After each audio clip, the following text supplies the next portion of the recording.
need to future-proof your career using AI. Oh my god, if you don't learn AI, your job is at risk. If you're not implementing AI into your business workflow, I don't know what you're doing. What do I do? If this sounds like any of the stuff that you've been hearing and you feel a bit of a frustration that I just described, you're in the right place. Welcome to AI for hot girls. And no, I'm not gonna sound like your company's IT department or the guy that you saw on YouTube before this talking about crypto and AI together. Like, no. Obviously, if you clicked on this video, you're wanting to use AI more in your workflow, just wanting to sound a little bit more adept in the language of AI, or you're just like, hey, I'm scared I'm gonna get laid off. I want to be better about this.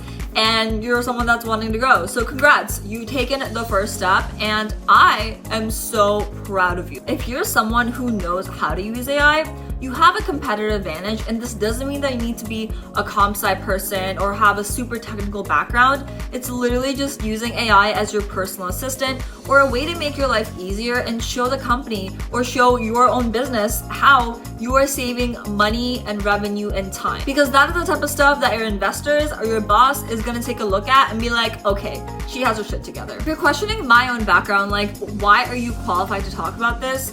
Well, first of all, I literally won a hackathon earlier this year with building AI. I have an engineering background. I work with companies like Clarivate, Comcast, Spark Therapeutic, but I'm also really passionate about empowering the girlies, and that's how these two connect. In its essence, AI learns patterns and is able to give you predictions based on those patterns. And that's how so many companies are able to use it to optimize processes. For instance, the finance department at your company can use AI to predict how the sales are going to be in the next few months, in the next few quarters. The same way, so can the marketing department. They can use AI to optimize their workflows when it comes to targeting their customers, personalizing those messages, and literally all that is needed is not to understand and know how to make it or anything. It's just being comfortable with using it. That's it. And you can just do some research to do this, because no matter what kind of background you have, AI can definitely help you. Even if you're someone that's not even trying to work, you can use AI to find your go-to workout class, identify your limiting beliefs, and grow as a person. Like, I do this all the time. If you're a content creator, you can use AI to chop up your videos. So you're making long-form videos like me and you want to chop it up into small ones, use a tool like Opus Clip. It uses AI to literally make shorts for you. And you know how much money people make from shorts? Put that onto YouTube, TikTok, Instagram, everywhere. Spending the original 8-9 hours editing, you can just have AI do it. Even CapCut can do this for you. It can identify the points where you're using but, like, which we all do in our videos, and you can use it there. And the same thing goes for your more traditional work environments. Like, if you're working in strategy, you can use AI to help you brainstorm. You can use AI to help organize your thoughts. You can use AI to help inform a lot of your proposals and how they're structured out so that you're not doing as much of the admin tasks. And as a result, you can create more work output. So in a way, you can make sure that you're irreplaceable instead of allowing AI to replace you. Because if you make it a tool and you become the person that knows how to harness the power of AI, as they say, literally you are unstoppable. And I am gonna make sure of it. I want you to get so comfortable with researching and constantly reading up on AI news. And I say this because there's so many startups and so many tools out there that are necessary for you to keep up with. What I do is I keep up with TechCrunch. I always look at Business Insider because there's always new startups coming out with different tools. And the thing is, you can use these tools to your advantage. Canva AI is really good for making designs out of literally just prompting. Then I really love using Grammarly AI, which is amazing for optimizing your writing workflow if you work in a creative industry, journaling, publishing, etc. Then if you're looking to optimize your business workflow, implementing a tool like Zapier, I think that essentially automates all that data transfer that's happening. So for instance, I'll give me as an example. If I have a file for my podcast that's in Dropbox, I can implement an automated workflow with Zapier that essentially automatically transfers the file that's in Dropbox to Google Drive the second that the system detects it's there, and it's just personalized and automated with AI. And that's something that makes my life so much easier versus me constantly being like, oh my god, it's gonna take XYZ time. But if it's just happening in the background by itself, my time is saved. I can just go about my day, do any of those tasks that genuinely really require me, as opposed to wasting my time doing admin tasks that honestly don't make that much of a difference. The other thing I love using is having an AI meeting note taker. If your company policy doesn't allow this, maybe using Notion or Otter just as a side thing could be really helpful, because it basically takes notes on your meeting and summarizes them into easy digestible points, so that when you're looking over your meeting notes and you want to take strategy in a specific direction, you can do it so easily versus scrambling to figure out, oh my god, what do they say? How can I do that? And honestly, no one wants to be in those shoes. Another one I really love is Microsoft Copilot and also Google Duet AI.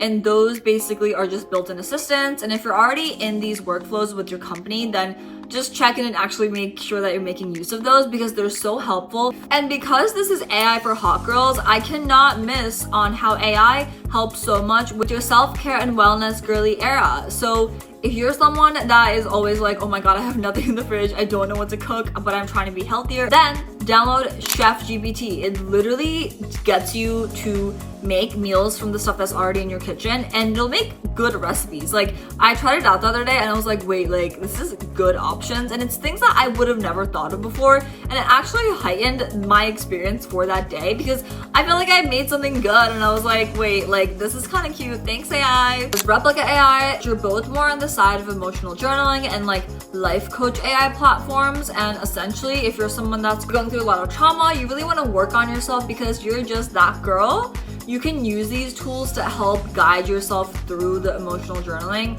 in a way that's a lot more tiered and targeted than using something like ChatGPT. You'll probably have a much better experience. But anyways, this list can go on and on and on, so I'll make sure I have a PDF attached in the description you can properly check out and just have as your go-to with so many other tools that I love. Since creativity is your superpower, make sure you're putting those communication skills to the test by making sure your prompts are on point. So when you are directing whichever tool you're using, be super clear and straightforward about everything that you want, right? Because this isn't a human at the end of the day. So you want to make sure that you are not letting go of any social cues that you otherwise would expect someone to take into consideration when you're talking to them. This is a machine. An example of really good prompt is you want to start every one of them off with act as blank, you are blank, so that they know exactly what sort of lens they're looking at this problem or this ask that you're giving them.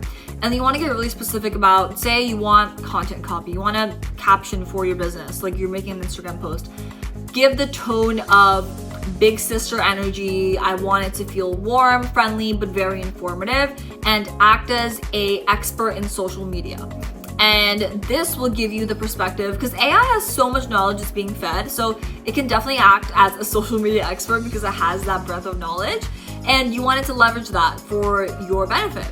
And once you include these specifics and then go into the details of like the exact things that you want, like I don't want you to stray from any of those details, include all of them, and then be specific about, can you make a caption that's like XYZ, even specify the structure that you want it in if you're confused.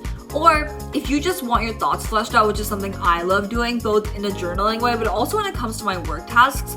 So say I have a video idea for you guys and I'm like, okay, I have this idea. How can I use it to make sure that I'm conveying this in a very systematic and formatted way and not word vomiting at my audience? You want to talk to them like you're literally instructing a 2-year-old, except a really smart 2-year-old. Talking to AI and saying, hey, you are a content editor, you are someone that wants me to hit 1 million subscribers on YouTube. Can you help me format it? Like, treat it like your collaborator. I think that's the best way to say it. And then you and AI can team up together. Make sure you have an amazing work output. And that comes to the end of this video. I will include specific examples of prompting and other resources that have helped me a lot because I want you to win. But other than that, this is the end of AI for Hot Girls. And remember, next time you feel like things are going over your head or the IT department at your company is making you feel like you're stupid because you're not an IT girly, or maybe you're just confused about what's happening in AI, I want you to remember that end of the day, AI can replace them too. AI can replace anyone if we let it. However, you have a competitive advantage because you're creative, you're innovative. And that's something that at the end of the day, no matter how much AI evolves, that sense of being human, feeling hope, feeling creative, feeling love is not something that a machine can replicate or be the exact same. So that being said, I am so happy you watched this. I hope again that it gave you the level of reassurance and education that you really needed. I love you. Thank you for watching. Make sure you check out my recent podcast episode because I am so excited and we have some exciting things coming. I love you. Bye.